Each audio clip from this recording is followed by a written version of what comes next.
mga bestie ko.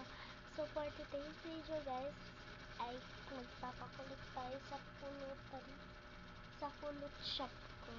So ayun guys, hindi ko siya sinaksak kasi guys, kanina ko pa siya pinakulit.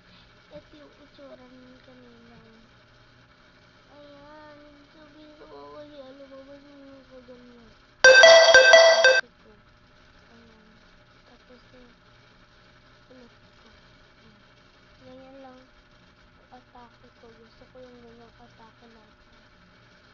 Pretty lang talaga. Yung ganyang atake lang. Yung ganyang atake lang.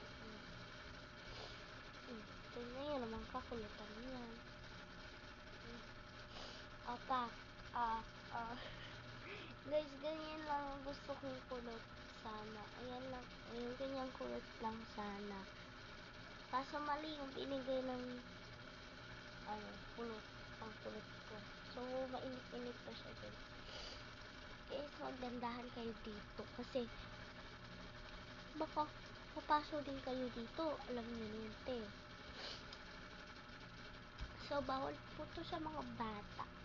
Ayan. Para lang din siyang tong. Diba? Ang easy-peasy ko lang. So, ayun lang. Bye-bye! So, bye-bye! Ay, guys, wait lang pala. May kukwento muna sa inyo. So, yun nga, guys.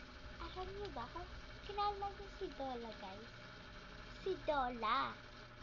Siya ang magbibigay ng mga sagot pag assignment kayo. Kaya naman, nagtatrabaho kayo, pwede kayo magpatulong kay Dola. Kaya i-update nyo na lang. Bye-bye!